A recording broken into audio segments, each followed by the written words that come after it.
Hello and welcome to Around the Valley. Before we get started, I'm going to apologize on behalf of all of us. We know you guys didn't want this so late in the week, but it's been the craziest of weeks. Like we said, this is Around the Valley.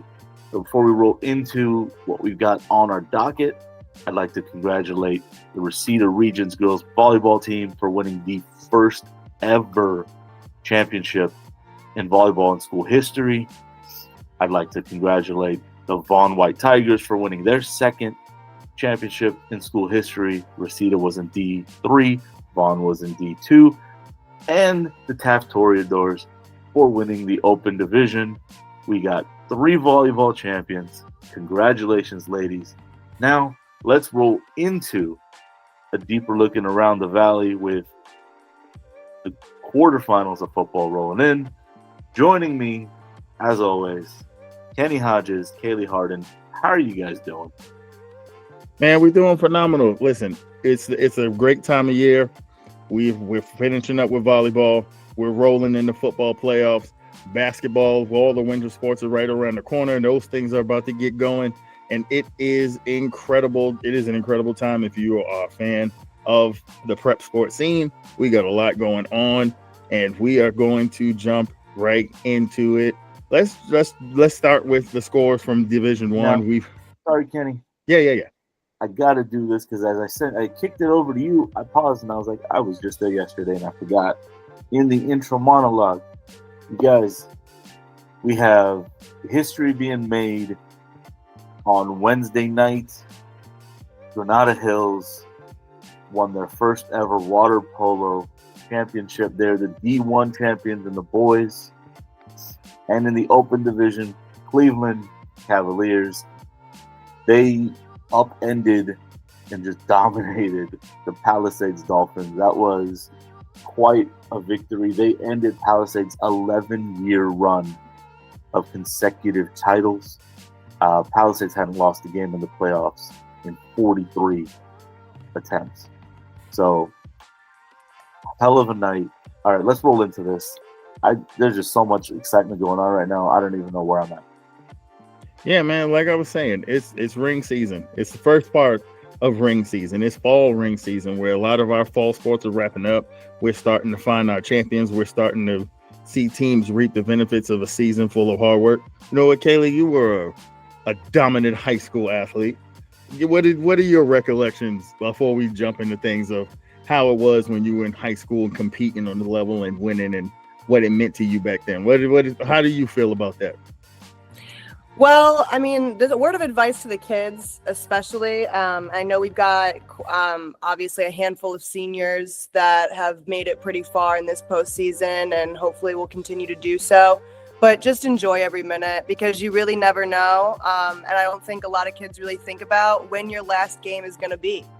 And, it's something maybe that you don't want to think about, but appreciating every moment for what it is. And, after being on a team that wins a lot, and I know we've got the dominance of Birmingham that we cover every year. Just not taking those wins for granted and just appreciating every moment and, continue to get revved up because this is the most important part of your season. And could arguably, depending on what grade you find yourself in this year, could be the most special part of your entire high school athletic career. For those of you that aren't planning on continuing your athletic career into college, make sure you thank your coaches, make sure you thank your teammates, make sure you thank your parents, especially for all the support that they've given you over the years, and good luck in the next coming weeks. Absolutely. Good luck to all. Not taking anything for granted. And speaking of not taking things for granted, as we jump right into our football coverage, neither did our teams in the Valley. Like I told you by the numbers, if you read the article, we had 21 teams across 5 different divisions of playoff football, from open to Division 1, D2, D3, and 8-person football. We had a lot of representation, and outside of obviously going to lose a couple of teams because we had some All Valley matchups, but for the most part, most of our guys handle business, and we have plenty of action moving into the quarterfinals this week. Without further ado, let's jump right in. Let's start at Division 1. We had 4 teams in action. Number 9, Cleveland went on the road. They pulled out a nail biter, showing that sort of grit and fortitude that we've come to know about this Cleveland team this year. They go on the road and they knock off Bell 16-13. 2 late scores to get the W there. We had an all-valley matchup between Granada Hills and North Hollywood, and boy, it lived up to the billing. North Hollywood comes away with a 36-30 victory over Granada Hills. And our number 2 seed in the D1 bracket, the Kennedy Cougars, they took on a Roosevelt team. Diego Montes put on the show as usual as Kennedy upended Roosevelt 48-28. So looking at the action coming out of D1 before we move on, I want to focus the conversation on 2 teams there. Obviously, Kennedy's got a big one with Westchester coming up. That one should be a barn burner, but I expect Kennedy, even though it might be high scoring, I expect them to win there. But on the top end of the bracket, Cleveland moves on. They'll take on the number 1 seed, Eagle Rock, who won a real slugfest against Crenshaw 8-7. So they'll take on Cleveland. They'll take on Eagle Rock on the road. And also North Hollywood moves on, but they'll take on the number 5 seed Palisades Dolphins, who outlasted Southeast 35-32. And what was one of the, if you had a chance to see it, it was one of the more fun matchups coming out of the first round. So what I'll ask you guys there, and I'll start with you, Kaylee. When you look at the fact that Cleveland's going to have to go on the road to face an Eagle Rock team who, it was really splitting hairs whether they would be at the top of D1 or if they would get pushed in the open. That's how good that team has been this year. And when you look at North Hollywood, who is now 11-0, the pressure of going undefeated squarely on their shoulders, and now they'll host a very good Palisades team this Friday night. Of those 2 teams, who do you think has the better chance to win? And do you think they both will end up facing each other in the semifinals? What do you think? I think that North Hollywood has a better chance of winning their game against Palisades than Cleveland does against Eagle Rock. Because of the first reason that you already mentioned, that Eagle Rock has that open division level talent, and they've got the ability to do so. And Cleveland, that hopefully they got all of their jitters. They had a wake-up call last week, and maybe they can pull it out. Even though it is an away game, which is going to make it a little bit harder for them as well, maybe they can pull it out, and maybe they do advance. However, I think that after watching Granada, who we just saw NoHo beat last week, after watching Granada pair up against Poly last year in the same game, or Palisades, sorry, not Poly, Palisades last year in the same game, that definitely, it wasn't necessarily a huge challenge for them. I mean, Granada was such a dominant team last year, but it definitely, they weren't able to steamroll over them like they did in all the other teams of last year's season. So I think that NoHo, this is like you mentioned earlier, this is going to be one of the hardest teams that they've faced so far this season. But because it's a home game, and because I think that they haven't shook up all season, they haven't gotten cocky, they haven't gotten ahead of themselves. They did pull out the win against Granada. I think that they have a fair shot of being able to win against Palisades. So out of the 2 of them, I would say NoHo has the advantage. Out of Cleveland and NoHo, I think NoHo has the advantage to win this weekend, but I would obviously like to see them both win. It's going to be interesting. I'll start with Cleveland. Now, these boys, went to the wire, and it was a pretty miraculous comeback. Onside kicks are usually like 40-60 in favor of the receiving team, not the kicking team. But they pulled it out, and it was a hell of a game by them. The question there is if they're down to Eagle Rock late in the game, I don't see Eagle Rock allowing them to do something like that. Whereas on the flip side with North Hollywood and Palisades is going to be more physical than Granada was. They don't have 6 sophomores starting like Granada. So North Hollywood's probably going to have a big challenge in the way, especially if Jagger Belson is still hurt. I haven't seen, any report on the severity of his injury. I haven't had a chance to check in with Coach Fair about that. But if Belson is still hurt, they do have the ability to step up and fill his position like they did when they beat Granada. But Palisades is, like you said, going to be the hardest team they face this year as far as a challenge. Ultimately, though, I do think North Hollywood ekes one out against the Dolphins. And you know what? I'm going to say Cleveland stuns Eagle Rock.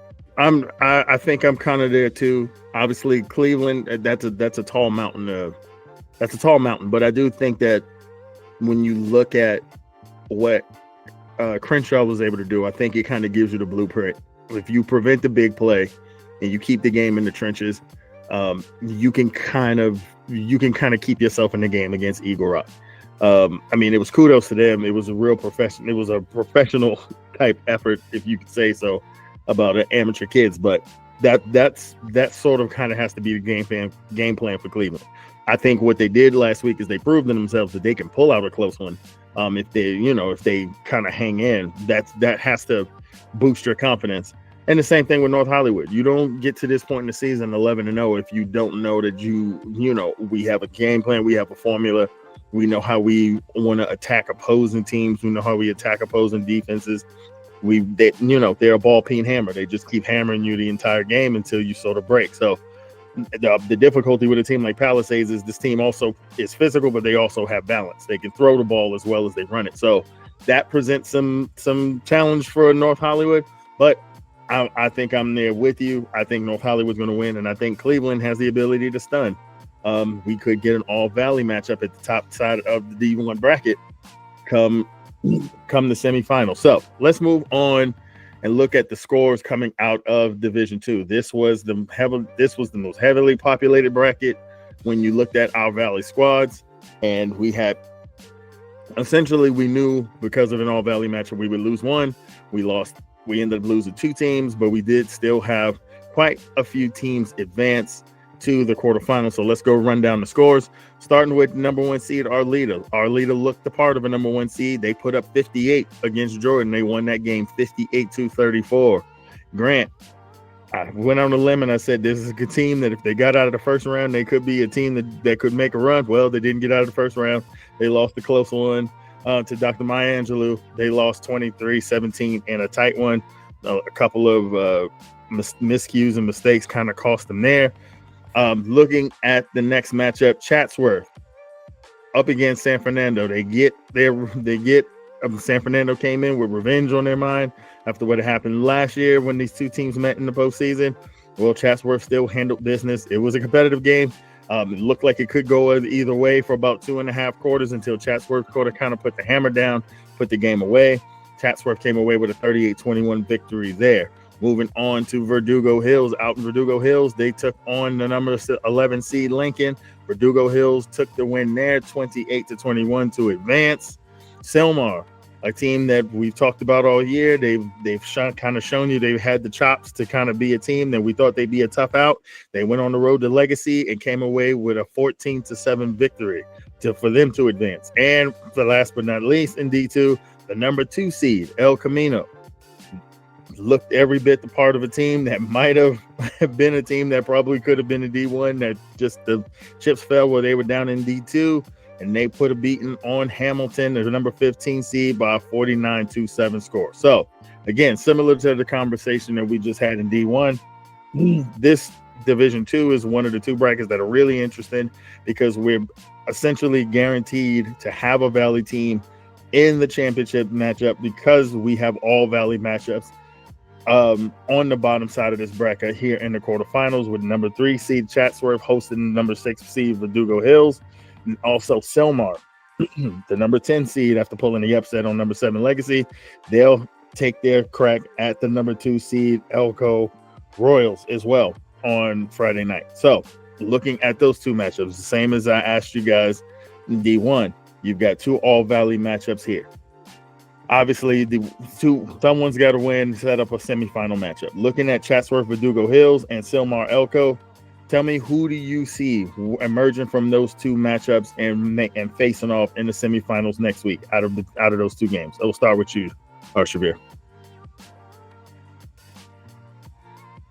If there was any time to stress me out, turn my beard even more white, it had to be right now. You know, looking at all this, I'm like,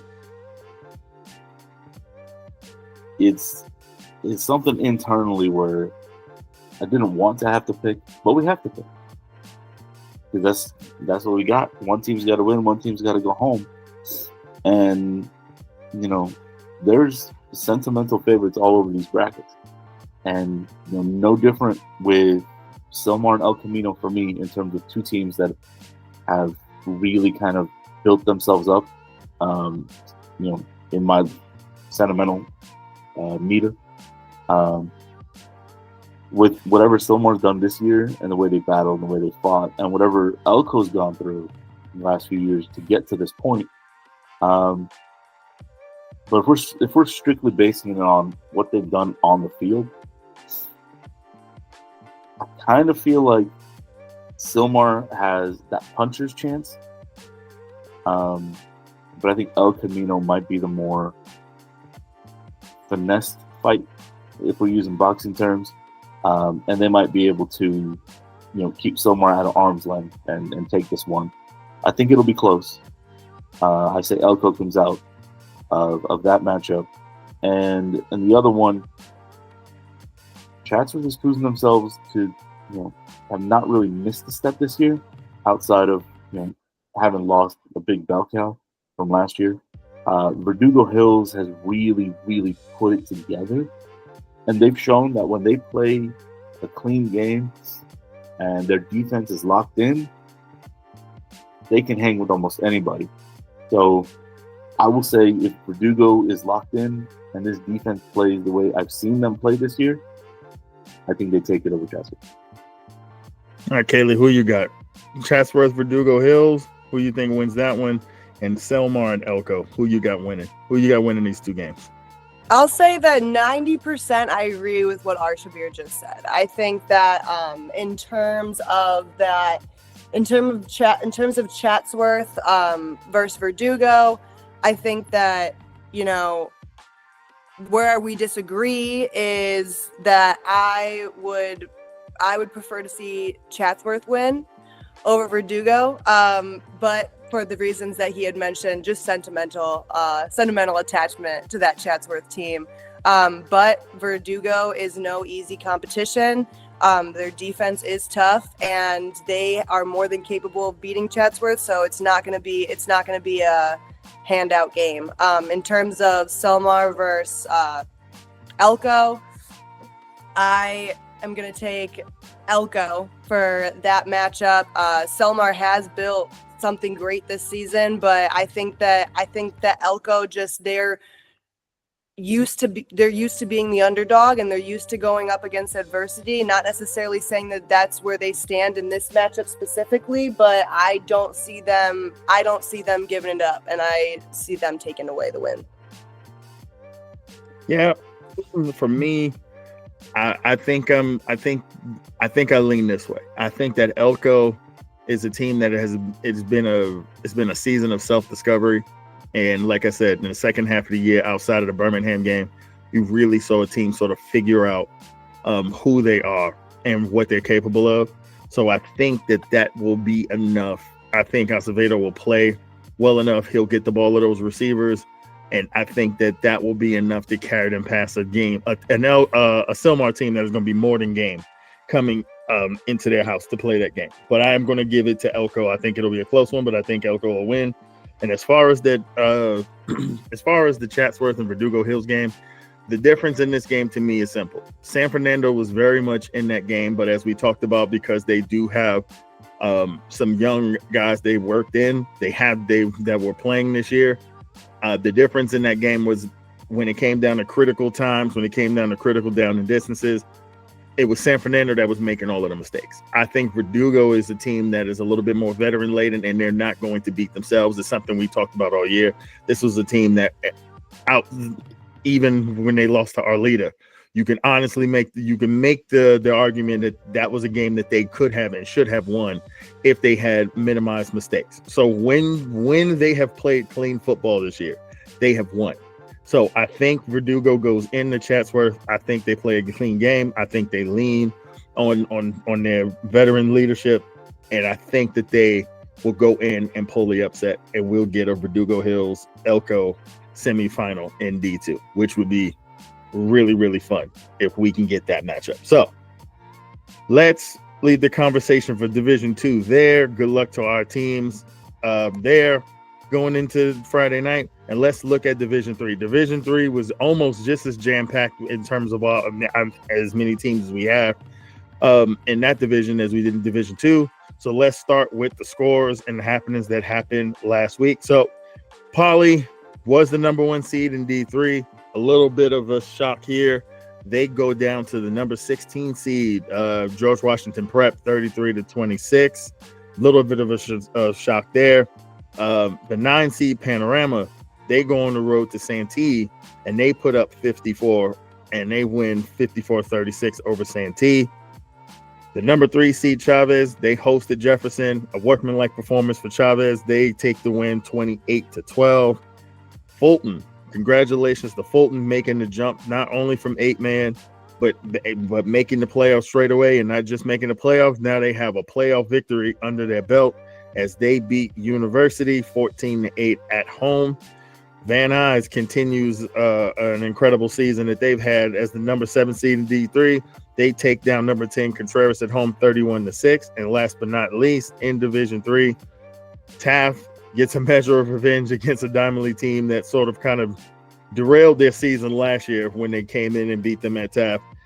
They get a measure of revenge, knocking off Diamond League 48-6 to advance. So, again, that in Division 3, similar to Division 2, the bottom half of the bracket is all Valley. We're guaranteed to have a Valley team in the championship in D3. It's just a matter of who is it going to be. So in one matchup in the quarterfinals, we have Chavez hosting Fulton, an East Valley matchup. And also on that side of the bracket, we have the 2-7 matchup with Van Nuys traveling to Taft to take on the Toreadors. So I'll ask you guys again. We'll start with Kaylee this time. Chavez, Fulton, that's going to be a competitive matchup. 2 teams with familiarity, 2 league rivals rematching from a game they had this year. And also Van Nuys going on the road to Taft. Who do you see winning those 2 games and moving on to the semifinals? Well, you'll like my answer here, Kenny. I definitely have Chavez over Fulton. I have seen Fulton this year, but based on what I've seen of both of these 2 teams, I think that Chavez is definitely a favorite to win. And then we can have a whole 5-minute segment dedicated to celebrating how your geniosity and the long time coming celebration of Chavez football. But in terms of the Taft side, I think they're going to have the home field advantage. I see them coming away with the win. And as they advance, I would see them to win against Chavez as well. A little bit in the future prediction for you, but...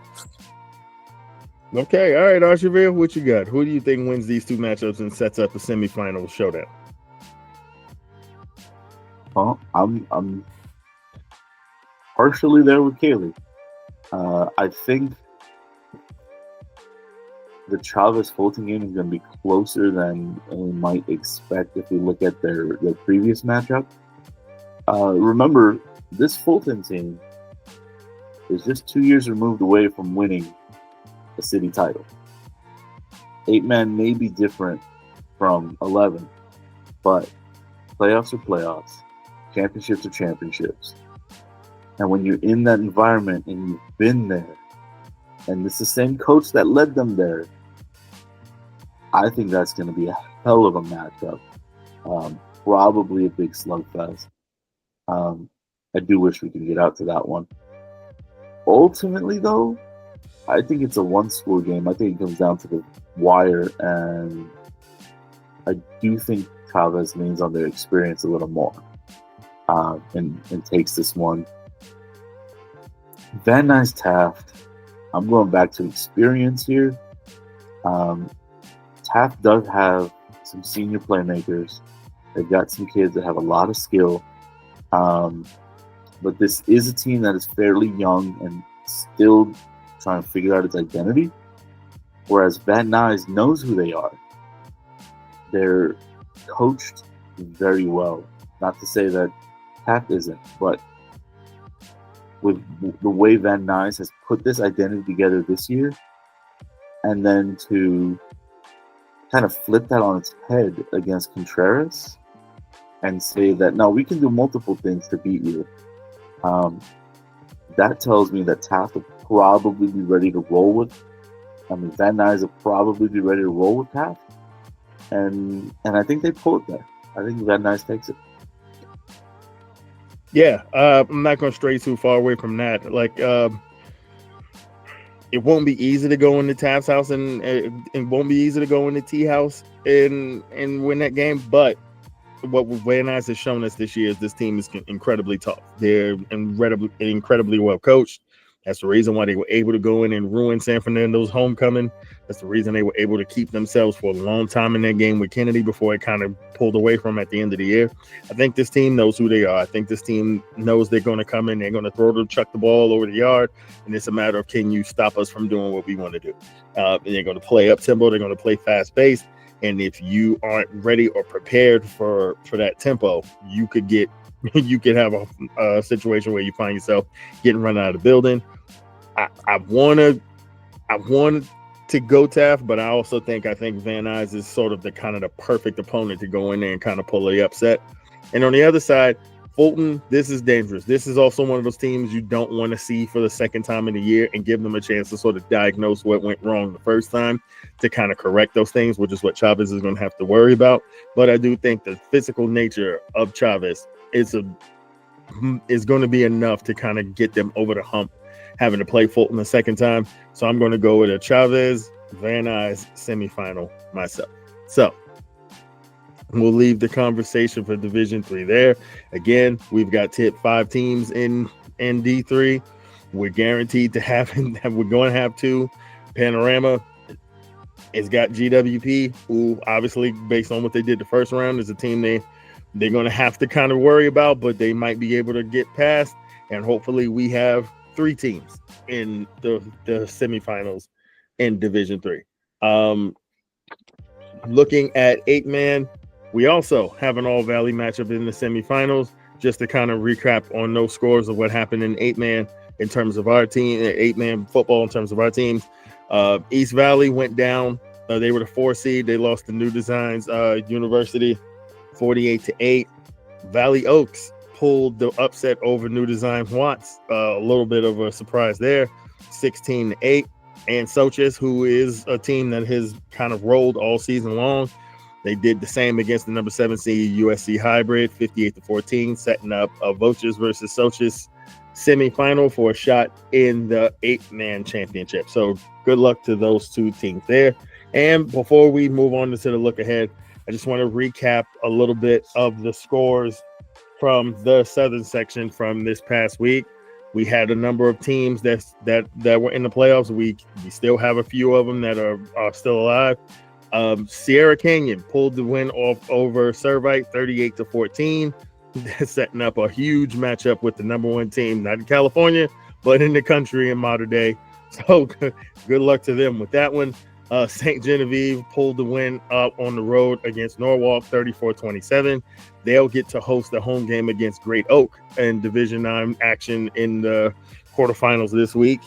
Burbank went on the road, had a big win against Monrovia 47-42. They'll be hosting Highland in a D9 matchup this week. Calabasas went down. They lost to St. Francis 50-22. Village Christian, it's been an up and down season for Village, but hey, they got into the postseason. They saw a Covina team and said, hey, forget about those struggles. We're going to put a 60 burger on you. They beat Covina 64-34. They'll get to play Woodrow Wilson in the quarterfinals in D9. Potential for a St. Jen's Village Christian semifinal if those two teams win their matchups this week. Crescenta Valley went down to Dos Pueblos 35-27. Alemany went down to Sonora 41-25. Crespi bows out of the playoffs, a gut-wrenching loss 35-34 to Santa Paula. And Semi Valley, and probably the most insane game of the weekend on the Southern or City section side. Semi Valley pulls out a 49-47 win over Notre Dame to advance. That game was nuts if you were there to see it. So let's look ahead to the schedule that we have for this week coming up. As we've sort of talked about, Birmingham gets it going in the open. They'll be going against Gardena, hosting them on a 4-5 matchup in the open quarterfinals. We've got Cleveland Eagle Rock. We've got NoHo Palisades. We've got Kennedy Westchester. We've got Chatsworth Verdugo Hill, Sylmar and Elko. Our leader taking on DMAC. Also in the D3, we've got Panorama and GWP. We've got the Chavez Fulton matchup, as we just talked about, Van Nuys Taft. So here's what I'll do. I'll be nice to you guys this week. You guys are always complaining that when we have so much action that I hold your feet to the fire and I make you pick one game and everybody gets upset. So here's what we'll do. I'll be nice this week. Because we have so much action with all of our teams kicking butt and advancing to the quarterfinals, I'm going to ask you to give me a top 3. Give me 3 games from 1, 2, and 3. Start from 3 to 1, 3 to second to first. Give me 3 games this weekend. If you had to recommend people, those are your top 3 games you would tell people they need to see out of all those matchups. We'll start with you, Kaylee. What you got? Okay, so I will start with North Hollywood. The North Hollywood game would be my number 1, just because who doesn't want to see them try to continue this undefeated season? Number 2 would be the Birmingham game, Birmingham Gardena, which I will be at. And number 3 is going to be, I really want to see how Taft does playing a tough competitor with that home field advantage. Okay, I like it. There are no wrong choices here. All right, Shavir, what you got? Give me your 3. Give me your top 3 games of all this action we have in the Valley this week. Yeah, so at the risk of, really just hurting some feelings here. For me, the top 3 are the All Valley matchups. All the other ones are great. I love them, but if I'm looking at this, and my dilemma when I was looking to assign reporters this week, in terms of what the stories are and how we're going to get there, it began and ended with the All Valley matchups, trying to spread people out as much as we can. But yeah, 3 would be Verdugo Chatsworth, 2 is Van Nuys Taft, and 1 would be Sylmar Elko. Okay. I had a hard time thinking about this. Similar, it's like, man, we got so much stuff. Is it's the gift and the curse of having so many teams playing so well in advance, and that you still have so many options. So I'll narrow it down to these 3. Number 3 for me, I'm gonna go Gardena Birmingham. The reason why I'm gonna go Gardena Birmingham number 3 is because we know that those teams in Harbor City have been battling each other all year, sitting at the top of the rankings. Controversies aside about who might be paying for players or whatever, who cares?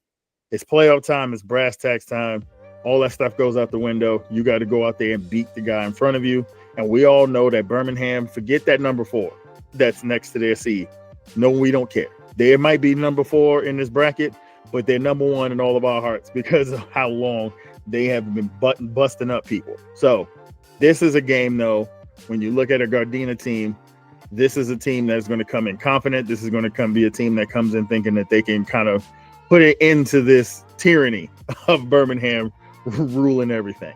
But Birmingham is young in some places, but they still got a lot of veterans. I think this game is going to be competitive. I think there could be some fireworks there. So that's my number 3.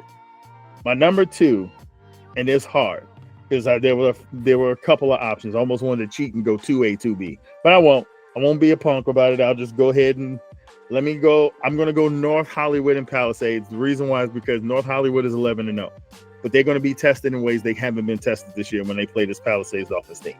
And I think we know who they are, but now we're going to find out just how good they are when they play against this Palisades team at home. So that's going to be my number 2 game.